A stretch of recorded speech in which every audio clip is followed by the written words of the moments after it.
gets back here next week, but we had to say it because you know she hates it when we do. So let's say it in two languages. Feliz cumpleaños. Yes.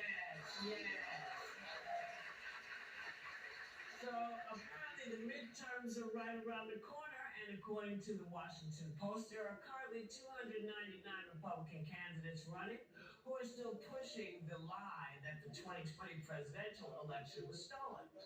And several of their Democratic rivals say they're not going to debate them. Now, is that the right way to do it, or do you still have to do your job even when other people refuse to do theirs? I mean, how does that work? How are you going to say, no, I'm not going to do it? And then they stand up there and continue to push the lie. Don't you have an obligation, Democrats, to come out and explain to us why we should vote for you? Well, debates, I think, are for the voters and the people to watch. And I think some of them are not wanting to do it because they're election deniers. Others are saying the victory is already sealed by percentages in polls, so they're just not going to do it. That's when party is put over people. When you think back to the Nixon-Kennedy debate, when someone listened on the radio, they thought that Nixon had won. When they saw it on TV, they thought Kennedy had, because Nixon was sweating and profusely nervous. Those debates not only show us what they feel on policy, which you can find on a website, it shows you if they make you feel better when you listen to it, how they deal with a challenged point of view. To hear from candidates. I frankly think it should be required of anybody running for office that they agree to debate, because it's optional. Yeah. It should be a requirement. Because a lot of these people, once elected, run into bathroom stalls and don't like to answer questions from voters and don't like to face them. Yeah.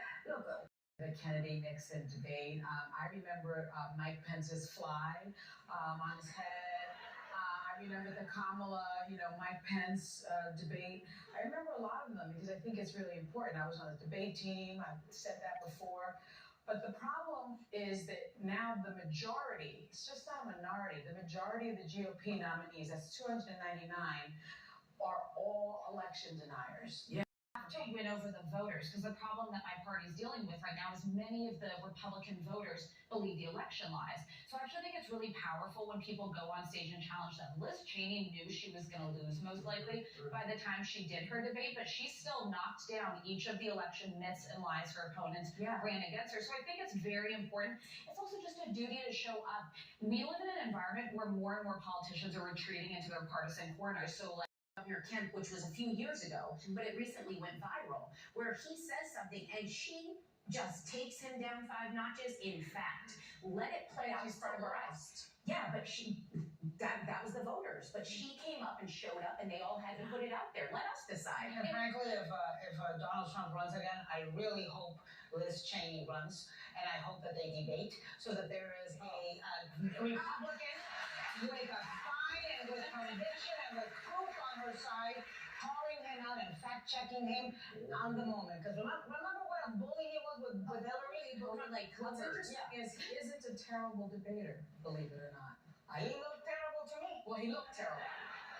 Well, I just know that you could try to put some kind of funny name on